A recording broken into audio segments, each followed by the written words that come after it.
4, versículo 8 diz que os seres viventes cantam dia e noite dizendo: Santo, Santo, Santo é o Senhor Deus Todo-Poderoso. Antes de falar que Ele é Todo-Poderoso, o cântico diz que Ele é Santo. E o Todo-Poderoso é dito uma vez, enquanto santidade é elevada a 3. Por quê? Porque seu poder não realizará aquilo que fere a sua santidade. Ele não vai te dar um namoro escandaloso. Ele não vai abençoar namoro com ímpio. Ele não vai te dar o marido ou a mulher que você quer ter através do adultério. Ele não vai abrir a porta de emprego que te tira da congregação. Povo de Deus, paz do Senhor Jesus. Por favor, abramos a nossa Bíblia. Apocalipse capítulo 1.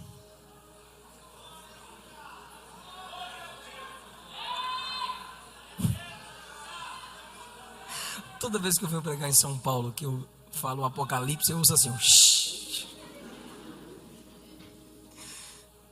Mas hoje não é uma mensagem apocalíptica. Apocalipse capítulo de número 1.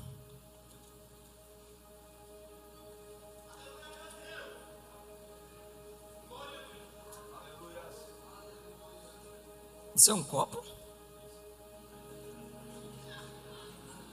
Jesus, do meu tamanho, mano. Chique demais. Por favor, versículo 8. Eu sou o Alfa e o Ômega, o princípio e o fim, diz o Senhor. Que era e que há de vir, o Todo-Poderoso. Glória, glória a Jesus. Querido, por favor, tome o seu assento. É muito pesado a responsabilidade que nos é dada de levar com seriedade a pregação da palavra.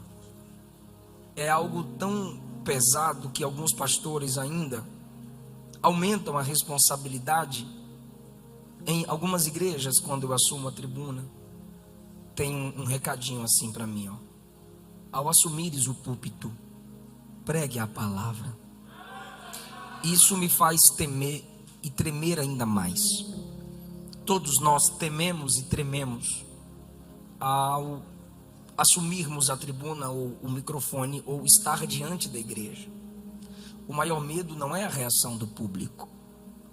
O maior medo é ser infiel com a palavra de Deus. Talvez você pense que é o medo do microfone, que é o medo do público, mas na realidade você teme o que tem o peso da inspiração divina. Todos nós tememos, todos nós trememos, isso é normal. Você vai adquirindo experiência, você vai amadurecendo, mas você não pode deixar de temer. No dia que eu deixar de temer na exposição de uma palavra, é porque eu já estou confiando na minha própria capacidade. Isso consiste em soberba. E soberbo Deus derruba. Por que eu estou dizendo isso? Porque eu estava em guerra com o que pregar. Quem me acompanha sabe que eu sou temático no sentido de honrar os temas dos congressos. E eu perguntei aos irmãos: tem tema a festa? Não, pastor, o tema é livre. Para alguns isso é bom, o tema é livre. O cara só tem 5 mensagens mesmo para ela o ano todo, para ele tá legal. Mas para mim não. Eu sou pastor auxiliar numa igreja. Eu não posso ficar dando alimento mastigado ao mesmo povo sempre. Então, quando me diz o tema é livre, a batalha aumenta na minha cabeça. E vocês viram que eu cheguei aqui e meditando no texto, meditando no esboço que eu vi digitando, que eu vim preparando. E o Pedro já iria me passar o microfone. E Deus lhe deu a direção para fazer com que o Juca cantasse. E vocês cantaram uma canção que encheu ainda mais o meu coração de alegria e me deu certeza do que Deus quer falar aqui hoje. Eu quero falar sobre a onipotência de Deus. Eu quero falar sobre esse atributo de Deus. E vocês cantaram que Ele é o Todo-Poderoso, o poderoso que fez todas as coisas. Atributo é uma característica distintiva da natureza divina, tá? Ela se separa da natureza, da essência de Deus. O atributo é distinguido também de suas obras. Os atributos mostram Deus, as obras de Deus revelam o que Deus é capaz. Atributo revela a natureza, aponta a natureza de Deus. Os atributos de Deus é uma pregação a quem lê a Bíblia. Os atributos de Deus é uma pregação a quem quer conhecer Deus. E um desses atributos que revelam parte do ser de Deus é a sua oni, que significa todo. Vem do termo latim, oni, todo, potente, onipotência. Só Deus tem esse atributo. E quando eu digo Deus, eu estou falando da divindade de 3 pessoas: o Pai, o Filho e o Espírito, sem a subordinação que muita gente coloca: primeiro o Pai, segundo o Filho, terceiro o Espírito. Não existe essa subordinação na Bíblia: primeira pessoa da Trindade, segunda pessoa da Trindade, terceira pessoa da Trindade. Não existe essa subordinação na Bíblia. Se você lê os Evangelhos, Jesus diz: vocês vão pregar e batizar e discipular em nome do Pai, do Filho e do Espírito Santo. Mas quando você vai ler as bênçãos apostólicas nas cartas paulinas, Paulo às vezes abençoa em nome do Filho, em nome do Espírito e em nome do Pai. Em outras cartas, Paulo diz que Deus é honrado enquanto Espírito, Pai e Filho. Ele faz uma bagunça santa, um emaranhadozinho, para que a gente não fique subordinando. Ou seja, Pai em primeiro lugar, Filho em segundo lugar, Espírito em terceiro lugar. Eu sei que não é a intenção, mas a pregação da palavra precisa ser o máximo pregado, porque não há essa distinção de posição na Trindade. Eu quero falar sobre a onipotência de Deus nos 3 livros que mais evidenciam a onipotência divina. Eu vou repetir isso. Eu vou pregar sobre a onipotência divina nos 3 livros que mais a evidenciam: Gênesis, Jó, Apocalipse. Podem repetir no 3, por favor? 1, 2, 3. Gênesis, o princípio. Jó é o meio. Por que Jó é o meio? Porque depois da queda, que é registrada no Gênesis, de lá até nós e até a vinda de Cristo, estamos no meio. Que meio? O livro do sofrimento. Depois da queda até a vinda de Cristo, todos nós estamos em um livro chamado o livro do sofrimento. E o Apocalipse, que é o livro da consumação, que é o livro da conclusão, que é o livro do fim.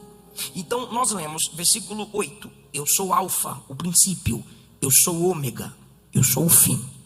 Eu sou o mesmo poderoso lá no Gênesis, eu sou o mesmo poderoso do processo que dói, e sou o mesmo poderoso da conclusão que vou mudar todas as coisas. Diz o Senhor o que é em meio aos nossos sofrimentos, o que era agindo lá no Gênesis e o que há de vir para cumprir o Apocalipse. E ele conclui assim: eu sou o Todo-Poderoso. Aleluia. Por isso que eu li esse versículo, porque nesse versículo nós temos essa tridimensão: Gênesis, o período em que vivemos, que é sim sofrimento, e o Gênesis, que é, o Apocalipse, que é a conclusão. Então vamos falar da onipotência de Deus no livro do Gênesis. Capítulo 1, ele fez tudo do nada, não tinha uma matéria-prima. Os homens fazem a partir de uma matéria já criada, Deus não. Deus fez todas as coisas quando nada como matéria pré-existente ainda existia. E ele simplesmente, por ser o Todo-Poderoso, disse: haja. E as coisas iam acontecendo pelo poder de sua palavra. Hebreus 1:3 diz: o Filho brilha, na versão NTLH, o Filho brilha com o brilho da glória de Deus Pai, e a perfeita semelhança do próprio Deus ele é. Ele, o Filho, Jesus, sustenta o universo com a sua palavra poderosa. E depois de ter purificado os seres humanos dos seus pecados com sua obra na cruz, sentou-se no céu, à direita de Deus o Pai, o Todo-Poderoso. Perceba que há um compartilhamento de onipotência. A onipotência é um atributo de Deus incomunicável. Quer dizer que a onipotência Deus não compartilha com criatura. Se Jesus fosse criatura, a onipotência com ele não seria compartilhada. Mas ele disse: o Pai me tudo me foi entregue pelo Pai. Em Mateus 28:18 ele disse: é-me dado todo o poder no céu e na terra. Em Apocalipse 1 é Jesus quem está falando que ele é o Todo-Poderoso em comunhão com o Pai. João 10:30, eu e o Pai somos um. Então entenda que o Deus Todo-Poderoso em Gênesis 1 fez todas as coisas pelo seu próprio poder. E todas as coisas que ele fez, ele a sustenta. Entenda, por favor, que ele criou céu e terra sem depender da fé de ninguém. Porque Deus não depende da minha fé para fazer o que ele quiser. Se o homem crê, ele é Deus. E se o homem não crê, ele continua sendo Deus. Romanos capítulo 3, Paulo diz que a incredulidade do homem não pode anular a fidelidade de Deus. Paulo disse a Timóteo que ainda que o homem seja infiel, Deus permanece fiel. Nós gostamos de dizer que Deus é fiel a nós, quando na verdade Deus é fiel a Ele mesmo. E a gente tem que aprender isso com Deus. Deus não precisou da fé de ninguém para criar todas as coisas. Ele fez porque Ele é o Todo-Poderoso. Segundo lugar, Gênesis capítulo 17, versículo 1. O Senhor disse a Abraão, versículo 1 de Gênesis 17, diz o texto: sendo Abraão da idade de 99 anos, ou seja, idade avançada, fraco, apareceu o Senhor a ele e lhe disse: eu sou o Deus Todo-Poderoso, anda em minha presença e ser perfeito. Perfeito aqui é ser maduro.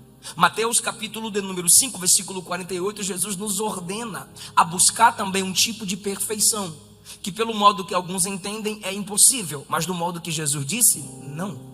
Quando Jesus diz em Mateus 5,48, para sermos perfeitos como celestial, como perfeito é o nosso Pai celestial, Jesus está dizendo: se desenvolvam no amor que o Pai tem pelos inimigos. Porque em Mateus capítulo 5, Jesus nos ensina a orar, abençoar e orar, abençoando, desejando a salvação por aqueles que são os nossos inimigos. Assim é com Abraão. Abraão, você tem 99 anos de idade, anda na minha presença, que eu sou Todo-Poderoso, e você vai amadurecer.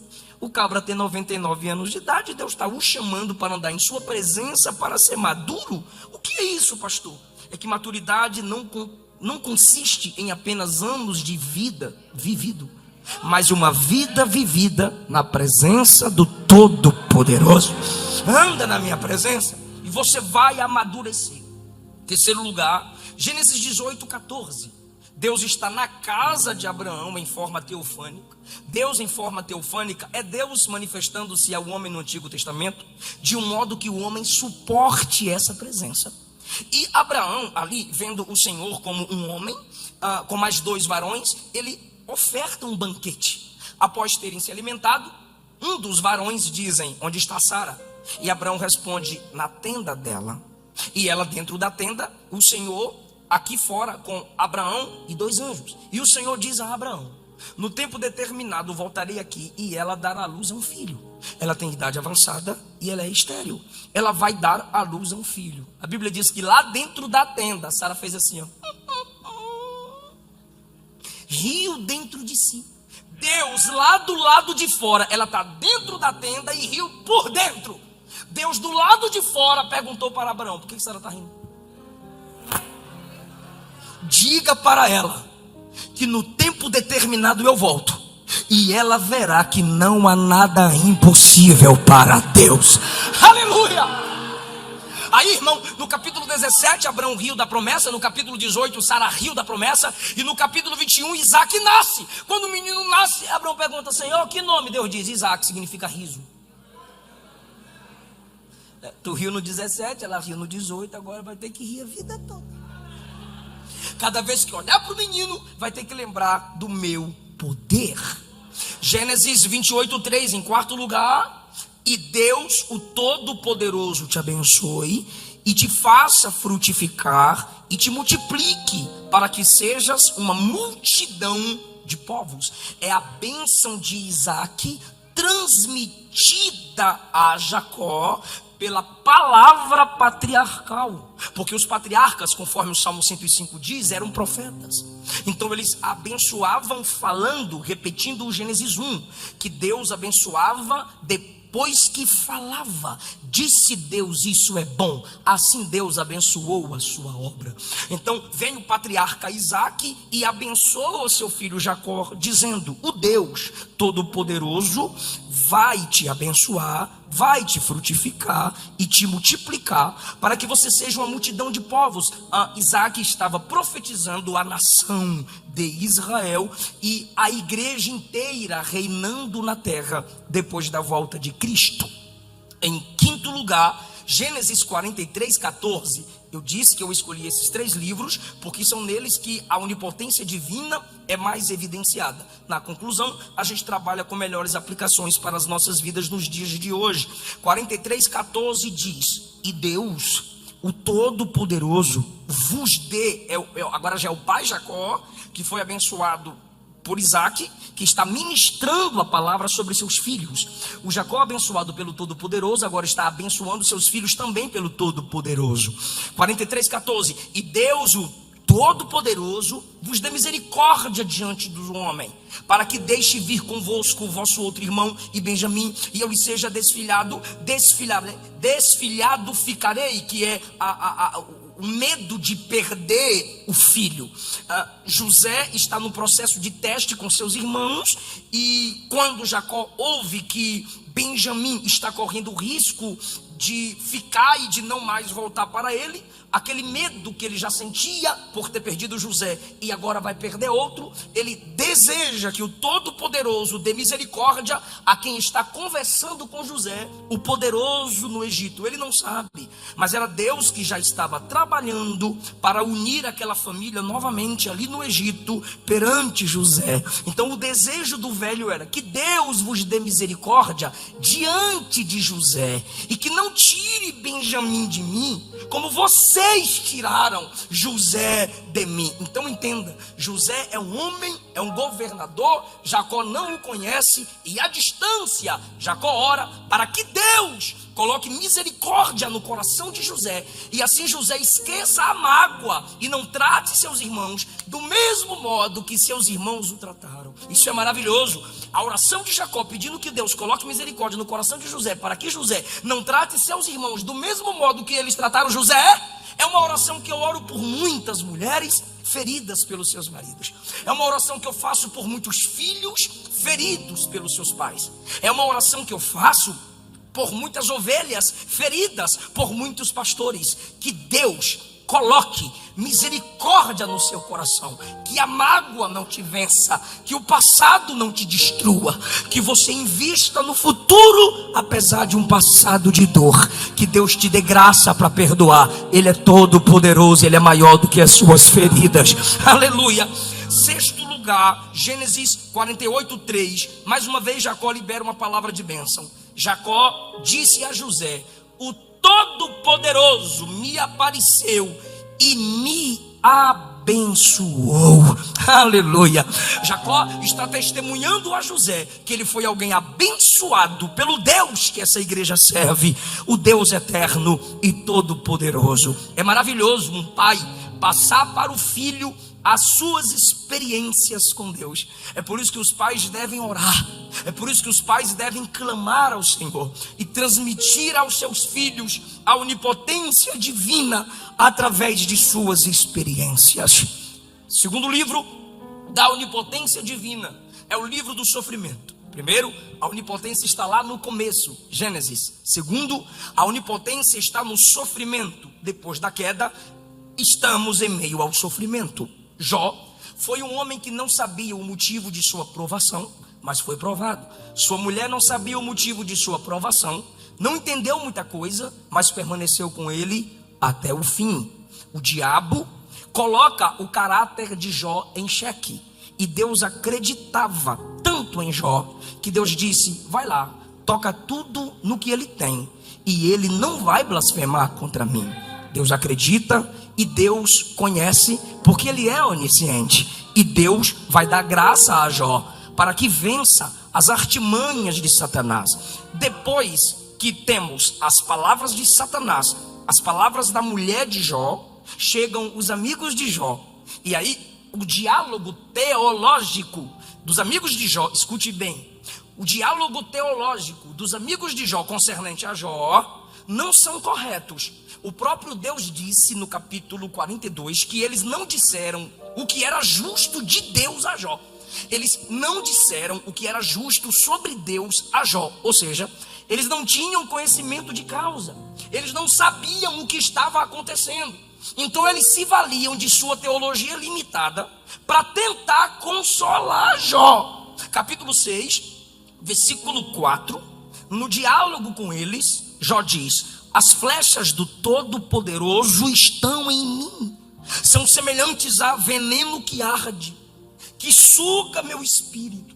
Os terrores de Deus se armam contra mim. Não foi a primeira vez que Jó disse isso. Jó, no capítulo de número 23, eu só vou pular, mas eu volto. No capítulo 23, em consonância com esse versículo do capítulo 6, ele diz no 17: não são as provações que me aterrorizam, não são as trevas que me cobrem de medo, mas sim o Todo-Poderoso. Quem causou tudo aquilo, provocando na vida de Jó uma angústia? Claro, soberanamente Deus, mas o instrumento pelo qual a dor chega, Satanás. E Satanás sempre fica à espreita. Quando um amigo de Jó chega perto de Jó, ele fala para Jó: Jó, enquanto eu chegava perto de sua casa, eu vi e senti um vulto preto que passou por mim e meu corpo arrepiou-se. Ele viu a presença demoníaca cercando a ambiência em que Jó morava. E agora, cada vez que Jó se levanta e diz assim: só o Todo-Poderoso me abate. O que o diabo queria ouvir? O diabo me derrubou, o diabo me destruiu, o diabo está me humilhando, minha vida está no controle do diabo. Jó se levantava e dizia: não, é o Todo-Poderoso que está fazendo isso, é o Todo-Poderoso que está no controle disso. Em meio ao sofrimento, a onipotência divina está sendo revelada. Aleluia. 1 Jó 6,4, quando ele diz que é a flecha de Deus que o atinge. Jó capítulo 8, versículo 5. Um amigo de Jó disse a Jó: se tu de madrugada buscares a Deus, está correto, só o alvo que está errado, porque o alvo buscava a Deus, mas a teologia está correta. Se tu de madrugada buscares e ao Todo-Poderoso clamares por misericórdia. No 7 ele diz assim: tu verás que o teu princípio foi pequeno, mas o teu último estado crescerá extremamente. Irmão, o cabra estava profetizando sem saber, porque no capítulo 42, quem lê Bíblia sabe que o último estado de Jó foi melhor do que o primeiro.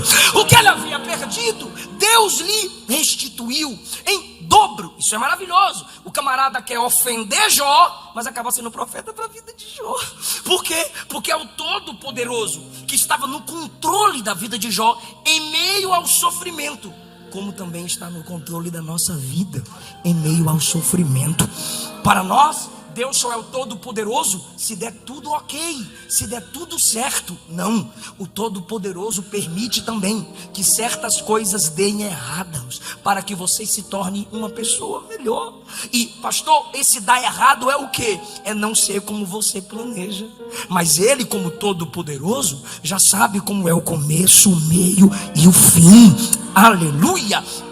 Jó 22:3 tem uma pergunta que eu vou repeti-la no final. Tem o Todo-Poderoso? Não é aqui, perdão, é daqui a pouco. Olha essa pergunta do 22, o amigo de Jó diz assim: tem o Todo-Poderoso prazer em que tu sejas justo?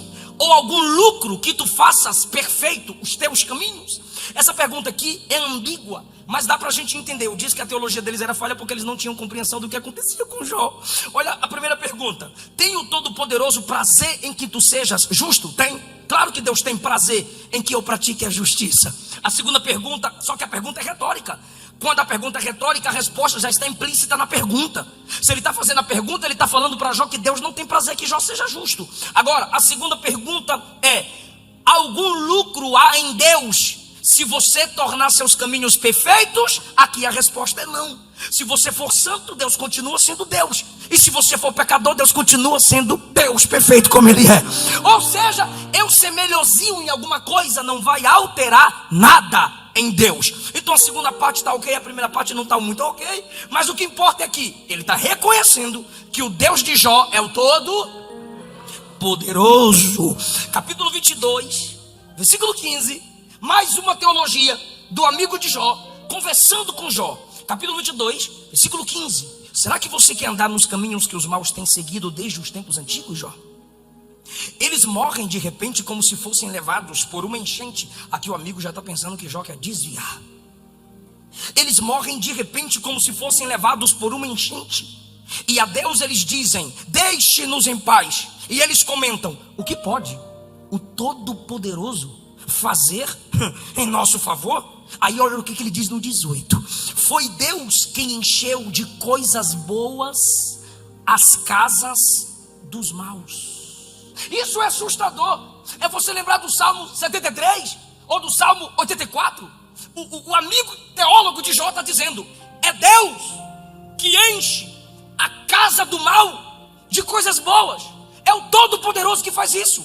Jó, não murmure, não reclame. Se algum ímpio está crescendo mais do que você, se algum ímpio chega primeiro do que você, o fato dele ser ímpio e ter não anula a realidade de que Deus é todo poderoso sobre aquilo que ele tem. Se ele tem, foi Deus quem deu, foi Deus quem permitiu. Lá na frente eu não sei como vai acontecer, Jó, mas eu sei hoje que até o que o ímpio tem cresce, explode, bomba e avança, é porque o Todo-Poderoso permite. Aí ele conclui: mas eu não quero pensar como eles. Sabe por quê? O ímpio começa lá em cima, mas vai terminar lá embaixo. E os servos de Deus, ainda que comecem lá embaixo, um dia subirão e ninguém os arrancará de lá. O diabo fez o que com Jesus em Mateus capítulo 4? Lança-te daqui abaixo. O diabo elevou Jesus para derrubá-lo. Não queira ser levantado pelo diabo, é melhor ser derrubado por Jesus. Jó 22, 23. Amigo de Jó falando: se tu te voltares ao Todo-Poderoso, serás edificado. Se afastares a iniquidade da tua tenda, se você colocar o teu tesouro no pó. Eu já disse, o alvo está errado. Jó não merecia ouvir isso aqui, mas algumas coisas que eles falam têm um sentido, por isso que estão escritas para a nossa reflexão. Olha o que ele diz: se volte para o Todo-Poderoso e você vai ser edificado. Imagina o Jó dizendo: mas eu nunca desviei. Aí eles dizem: afaste a iniquidade da tua tenda. Imagina o Jó dizendo: rapaz, eu oferecia sacrifício para orar pelos meus filhos, só com medo deles pensarem em pecar. Jó não intercedia quando os filhos pecavam. Jó intercedia com medo dos filhos pensarem em pecar. E olha o que eles dizem: tire o pecado da sua casa, Jó, e Deus vai edificar você. Tem gente que não suporta ver a gente na prova, já pensa que é pecado. E Jó estava passando por isso. E a sua tenda vai ser edificada. 24 do capítulo 22. Coloque toda a sua riqueza no pó, deixa a sua riqueza ir embora e permita que o Todo-Poderoso seja seu tesouro. Ok. E Jó vai deixar claro que ele nunca amou o dinheiro acima de Deus. O próprio Deus falou para o diabo: tira tudo que ele tem e ele não me nega. E o camarada está falando para Jó: você ama muito o dinheiro, Jó. É por isso que Deus está te provando. Que dinheiro que o cabra ama? Você já tinha sido tudo roubado. É por isso que não adianta apenas estudar teologia sem estudar o público. Apenas estudar teologia e não saber para quem você está falando. É por isso que tem muitos pregadores que não são relevantes na sua geração. Não sabe o alvo da flecha que está na sua aljava. Se erra o alvo, ele não será relevante. O que ele está falando é verdade, mas não é verdade para Jó. Então, se você fizer isso, o Todo-Poderoso será o teu tesouro e a tua prata acumulada. 26 do capítulo 22. Então você te deleitarás no Todo-Poderoso e levantarás o teu rosto para Deus. Está correto. Quem ama a Deus acima da riqueza, quem se esforça para tirar a impiedade da sua casa, vai se deleitar na presença do Todo-Poderoso. Aleluia. Agora, irmão, Jó entra na onda dos amigos e começa a questionar Deus. E começa a falar. Olha só, Deus só fala no capítulo 1. Jó começa a falar no 2. No 2 Deus encerra. Do 3 para frente, quem está me ouvindo diz amém. Do 3 para frente, Jó e os amigos Jó e os amigos. Jó e os amigos. Jó e os amigos. No capítulo 23, Jó vai dar uma resposta para eles. Olha a resposta de Jó. E não é qualquer um dentre nós que pode falar um negócio desse aqui, não. Olha a resposta de Jó. Jamais me apartei, do capítulo 23, versículo 2. Jamais me apartei dos mandamentos de Deus. Eu dei mais valor às palavras da boca de Deus do que ao meu próprio pão de cada dia. Pode incluir aqui o jejum. Olha o versículo 13. Contudo, o Todo-Poderoso é Ele. Quem é que pode se opor a Ele? Ele decide o que vai fazer. Ele realiza o que Ele desejar. Sendo assim, Ele vai cumprir o que está decidido ao meu respeito. Ele vai cumprir tudo quanto planejou para mim. Cada resposta dessa na cara dos amigos era um paulado na cara do diabo. 15, ele diz assim: por esse motivo eu fico apavorado diante dele. Só em pensar nisso me enche de temor. Deus fez o meu coração desfalecer de medo. O Todo-Poderoso me causa grande pavor. Mas não são as provações que me fizeram calar. Não são as densas trevas que cobrem meu rosto. Não são elas que me silenciam. É o Todo-Poderoso. Jó está dizendo assim, ó, na minha vida, Deus tem mais influência do que os meus sofrimentos.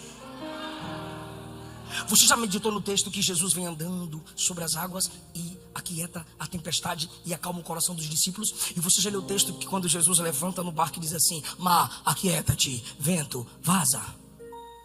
Você já percebeu que enquanto o vento assopra e as ondas se levantam do lado de fora do barco, a Bíblia diz que os discípulos tinham medo? Por favor, me ajuda, diga: a tempestade fora. Os discípulos têm medo. Com a tempestade fora, os discípulos têm medo. Aí diz o texto que Jesus acordou e disse: vento, vaza, mar. Aí o texto diz: e eles ficaram aterrorizados. Deixa eu fazer uma pergunta só para quem ama a Bíblia. O que é pior, medo ou terror? O que é pior, medo ou terror? Interessante é que a tempestade fora do barco gera medo. Jesus dentro do barco, acalmando a tempestade. É o que Jó está dizendo. Não são as provas, não são as trevas. Eu só tenho medo de Deus, porque Ele pode fazer o que quiser.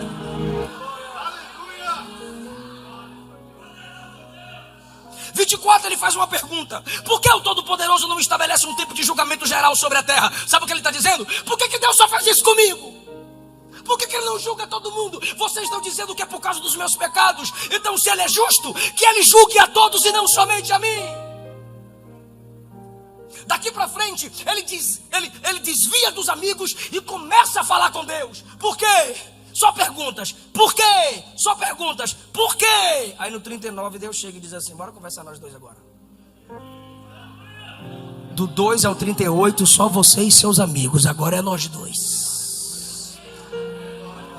Eles não me fizeram perguntas, você me fez.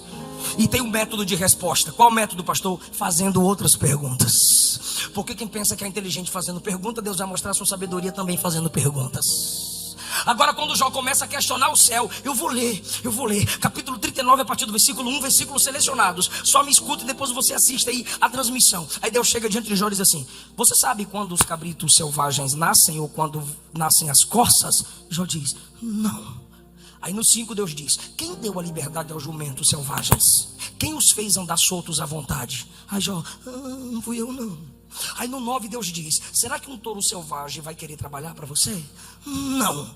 Ele vai querer passar a noite no seu curral? Não. 13 Deus pergunta: me explica então como batem rápidas as asas da avestruz. Jó diz: eu não sei não.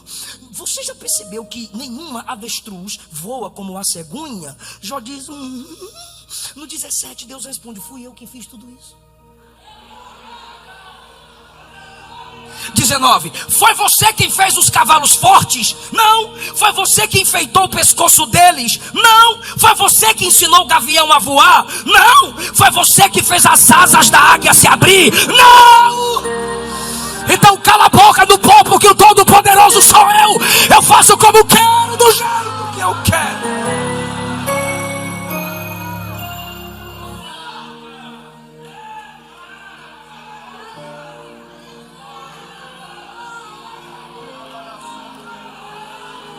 Eu não posso te enganar. Alguém pode te consolar e dizer assim: Deus complica, descomplica, depois explica porque complicou. Não, Ele não dá explicação a ninguém. Ele é criador, nós somos criaturas. Ele é o oleiro, nós somos o barro.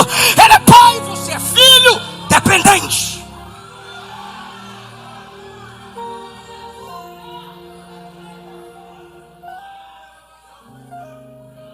Irmão, Deus tritura Jó só com pergunta: onde você estava quando eu lancei os fundamentos da terra?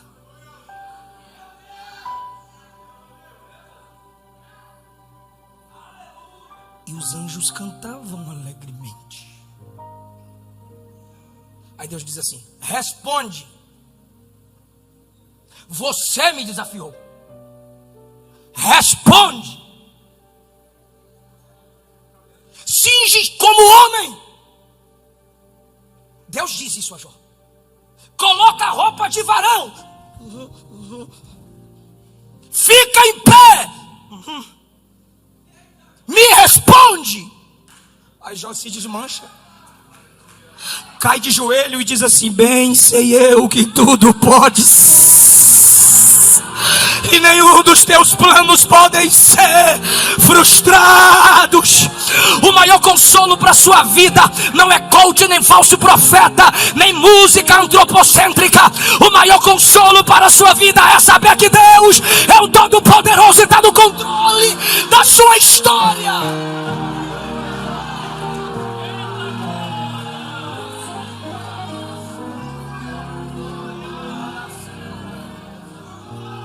Se os atributos de Deus não te consolam, você não é crente.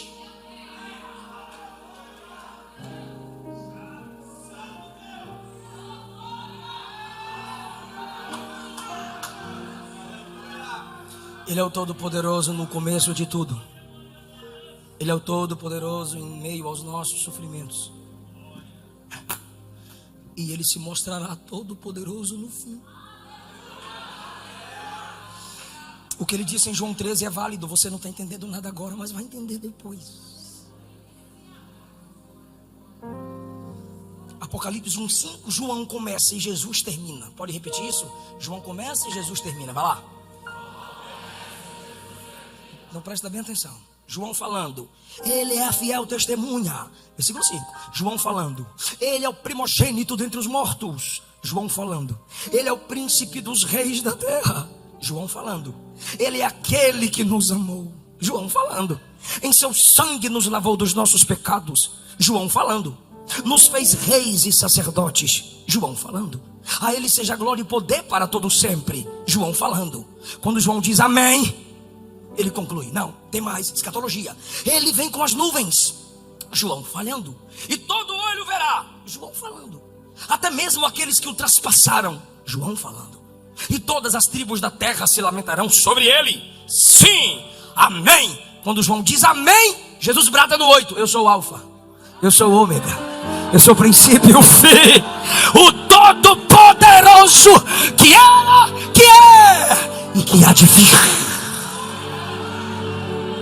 João, eu fui poderoso ontem, eu sou poderoso agora e continuarei poderoso amanhã.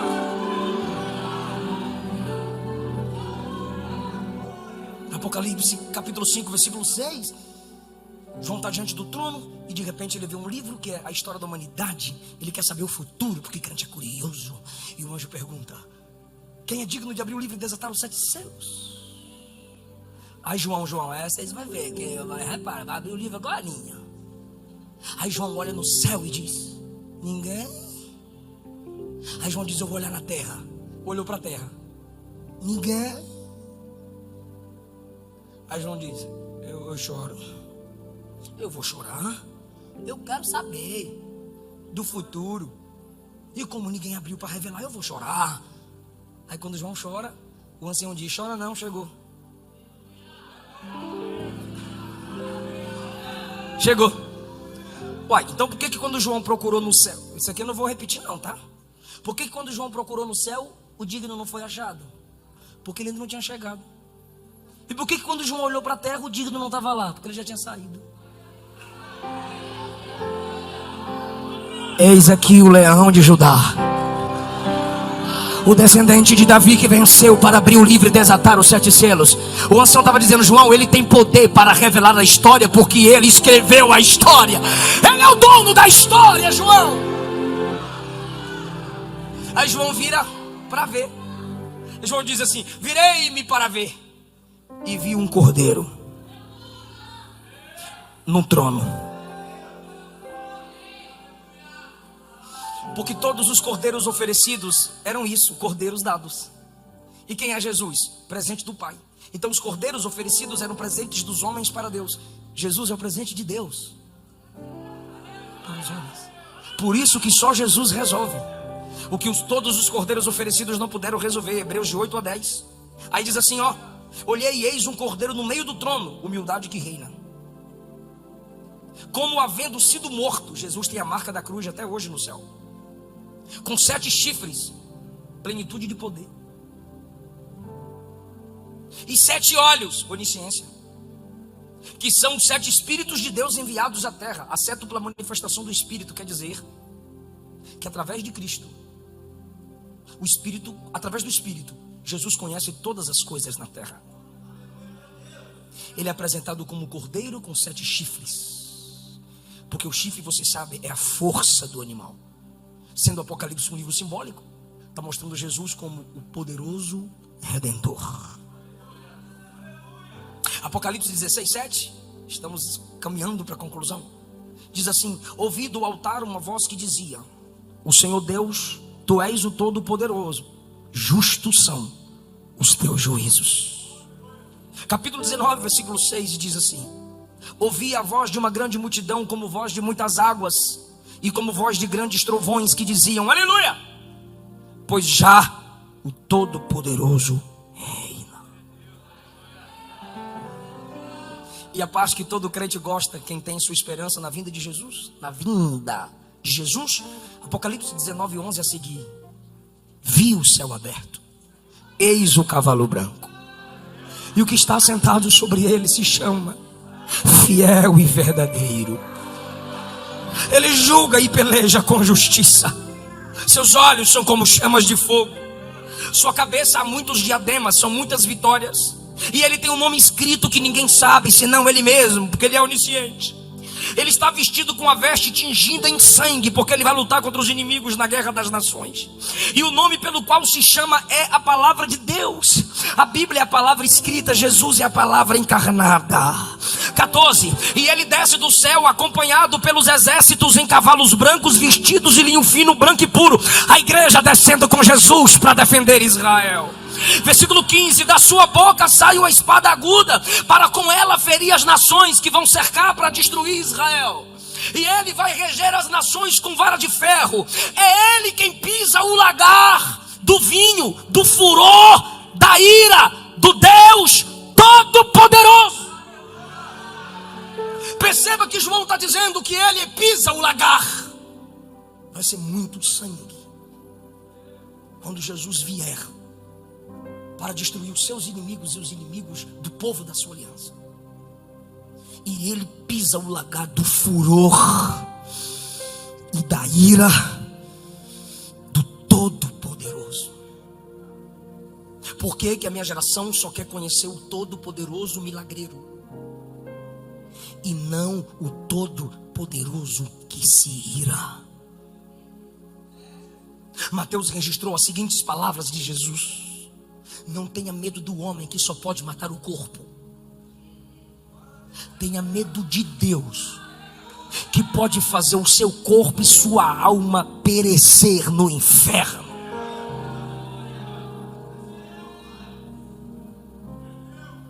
Pastor, o que isso tem a ver com a minha vida? Primeiro, onipotência não significa unicasualidade. Toda casualidade ou toda causa de todas as coisas, unicamente Ele. Não. Ele não é a causa única de tudo que acontece, porque Ele fez criaturas conforme sua imagem e semelhança. Ele deu ao homem direito e capacidade de governar. Então há muitas coisas acontecendo como resultado das escolhas dos homens, sem dependerem de Deus, sem submeterem à palavra. E assim eles vão errando e gerando prejuízos, para que fique cumprido o que a Bíblia ensina, que quem não depende de Deus vai gerar fracassos e derrotas. Então tem muita coisa acontecendo na tua vida que tu não tem que ficar colocando Deus agora no meio. Não, você tem que se humilhar, se arrepender e dizer: fui eu pequei, eu menti, eu projetei, eu falhei. O fato dele ser o Todo-Poderoso não quer dizer que ele está fazendo todas as coisas, porque você também tem um tipo de governo permitido por Deus. Seja mulher e assuma, seja homem e assuma. Não transfira para Deus a responsabilidade que é sua, porque Ele é soberano, mas Ele não anula a responsabilidade humana. Veja o que você veio plantando e troque a semente. Se você veio plantando o engano, não se assuste ao seres enganado. Se você vai humilhando as pessoas, não se assuste quando alguém humilhar você. Se você vai fechando portas para as pessoas, não se assuste quando alguém também fechar a porta para você. Se você está desonrando seus pais, não se assuste quando seus filhos desonrarem você. Pastor, e como é que eu faço para mudar a semente? Arrependa, dê meia volta, plante novas sementes, e o Todo-Poderoso te guardará. Segundo lugar, onipotência não significa que Deus possa fazer todas as coisas de maneira aleatória, sem um plano, sem um projeto definido. Deus faz o que quer, vírgula, de acordo com a sua natureza, não apenas o que pode. Ele pode tudo, mas Ele não faz tudo o que pode. Deus só faz aquilo que está de acordo com as suas perfeições. Ele só faz aquilo que está de acordo com a sua natureza e com a sua pessoa. Salmo 115, verso 3 diz assim: o nosso Deus está no céu, mas só faz o que lhe agrada. Por isso que você não tem que usar o nome de Jesus como uma varinha mágica. Fica, em nome de Jesus, e não acontece, vou desviar, tchau. Porque o nome de Jesus não é varinha mágica para você usar abracadabra e acontecer. Não, vou te dar um exemplo do que é orar em nome de Jesus. Alguns jovens foram fazer um churrasco lá em casa. Fazer, que eu não faço. Aí eles foram fazer. Aí a carne estava lá, a churrasqueira estava lá. Eles disseram: pastor, cadê a coca? Eu falei: mas rapaz, a casa é minha, a churrasqueira é minha, a carne eu que dei, ainda quer contar. Vamos comprar. Ah, a gente não tem. Eu falei: vai lá na esquina, na mercearia do Mercado Jardim Guanabara, dá meu nome lá, que a mulher vem fiado, de noite eu pago. Bora lá. E foram uns 4. Uma coca, 2 cocas, Guaraná, Red Bull e Coca-Cola e Coca-Cola. Aí um pegou um corote, né? Coiote, cachaçinha redondinha. Corote. É, essa praga. Pegou, irmão, e colocou no caixa. Aí a mulher passou: pam, pam, é o nome do pastor Eliseu, né? Pam, pam. Tá bom, pam, pam. Aí ela pegou o corote. Pastor Eliseu, não compra isso aqui, não. Não é pra minha glória. Pastor Eliseu, não compra isso aqui, não. Aí ele se toca: é brincadeira, é só pra provocar ele. Eu não tô contando pra minha glória, vocês estão glorificando porque eu sei que vocês entenderam. Aí, não, é brincadeira, eu queria estressar ele, sabe que me estressa mesmo, né? Aí tirou, aí chegaram e contaram: pegou a coca, 2 cocas. Aí o outro botou um corote, pastor. E a mulher disse: pastor Eliseu, eu não compro isso aqui, não. Não compra? Falei: agora vocês entenderam o que é orar em nome de Jesus.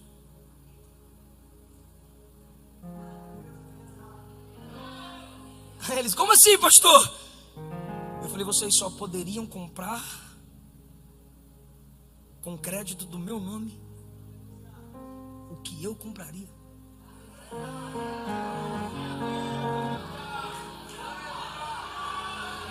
Aí você está orando em nome de Jesus ao Pai. Jesus olha para o Pai e diz: eu não pediria isso, não. Eu não desejaria isso. Conheça Jesus. Ele não faz as coisas aleatórias, ou seja, que não são conforme seu plano e sua vontade. Jó capítulo 8, versículo 3. Será que o Todo-Poderoso torceria a justiça? A pergunta implícita é: Deus faz o que não é justo, sendo que Ele é justo. Então as pessoas querem cantar e pregar que Ele é todo-poderoso para tudo. Não! para aquilo que ele quer, para aquilo que conforme a natureza dele faz. Apocalipse capítulo 4, versículo 8 diz que os seres viventes cantam dia e noite dizendo: Santo, Santo, Santo é o Senhor Deus Todo-Poderoso. Antes de falar que ele é todo-poderoso, o cântico diz que ele é santo. E o todo-poderoso é dito uma vez, enquanto santidade é elevada a 3. Por quê? Porque seu poder não realizará aquilo que fere a sua santidade. Ele não vai te dar um namoro escandaloso. Ele não vai abençoar namoro com ímpio. Ele não vai te dar o marido ou a mulher que você quer ter através do adultério. Ele não vai abrir a porta de emprego que te tira da congregação.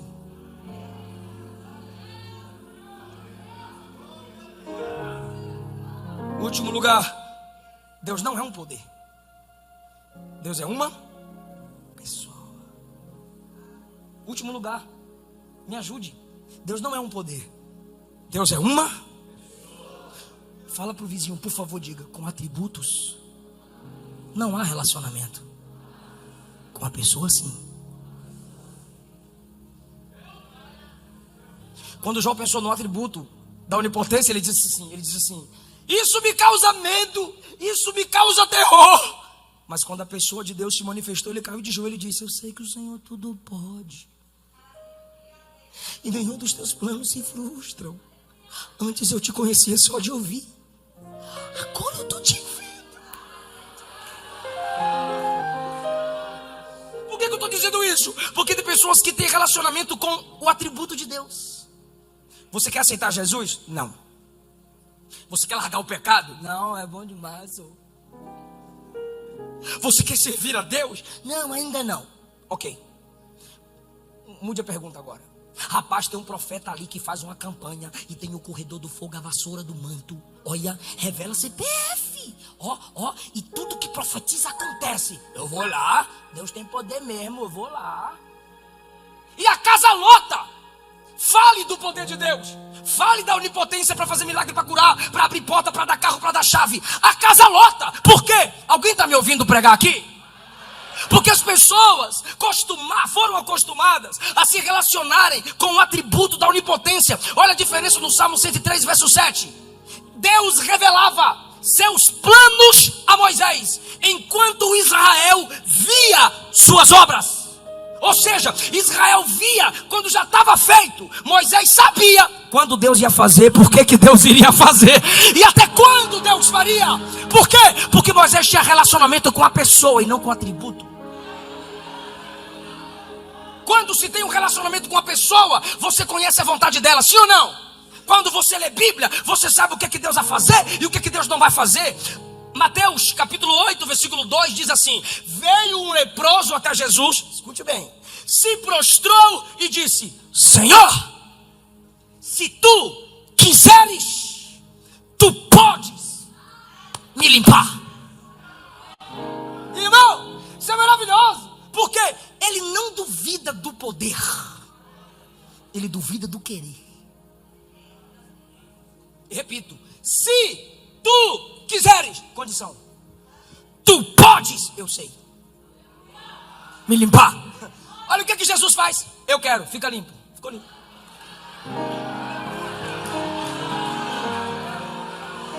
Por isso que a oração modelo é: Pai nosso que está no céu, santificado seja teu nome, venha o teu reino, seja feita a tua vontade. Marcos capítulo 5. Olha o que é relacionamento com o poder. A diferença entre o relacionamento com o poder e o relacionamento com a pessoa. Jairo vem até Jesus. Jairo fez o quê? Fala só o vem. Jairo fez o quê? Segundo, se prostra. Segundo, suplica. Terceiro, convida. Quarto. Aí Jesus diz: tá bom, bora lá curar sua filha. Curar, diga. Não é ressuscitar, é curar. Vem, impõe a mão sobre minha filha para que ela sare e viva. Ela está à beira da morte, mas o que ela precisa é ser sarada. Então Jairo veio, se prostrou, convidou e Jesus foi. Veio, se prostrou, suplicou e convidou e Jesus está indo. Quem está levando Jesus? Quem está levando Jesus? Jairo. Aí no meio do caminho, uma afogada. Olha, passando perto de mim. Se eu for pelo meio da multidão, a multidão vai dizer que eu sou impuro e pode até me apedrejar. Então eu já sei, eu sou esperto, eu sou inteligente. Eu vou por trás da multidão. Aí ela vai por trás da multidão e toca.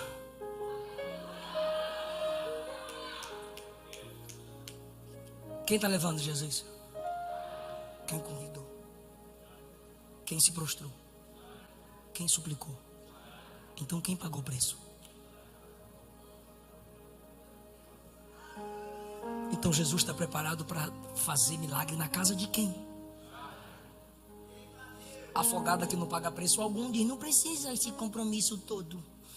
Não precisa se prostrar na frente de todo mundo. Não precisa ficar orando igual todo mundo. Não precisa ficar congregando igual todo mundo. Não precisa ficar fazendo tudo isso. É só tocar. É só fazer campanha. É só confiar no profeta do Pix. Tocou. Saiu o que de Jesus? Qual é a outra palavra para virtude? Saiu o que de Jesus?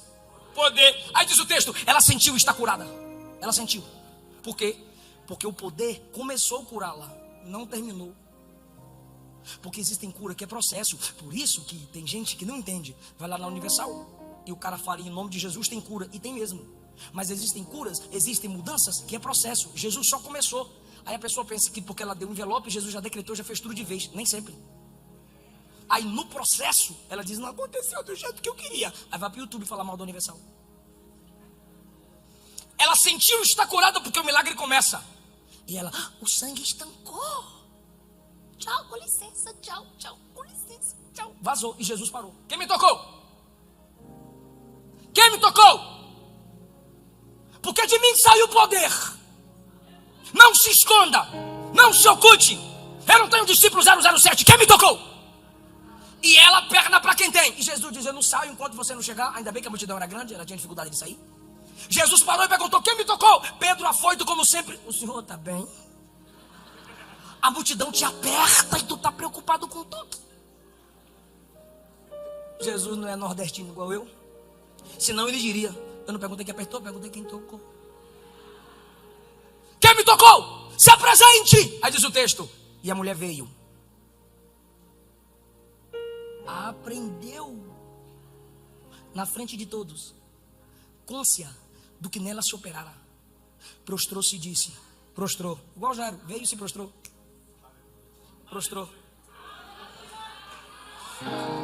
Senhor, reconheceu que o senhorio é dele. Fui eu quem te toquei. Ela só queria um relacionamento com o poder. Recebi, vazei.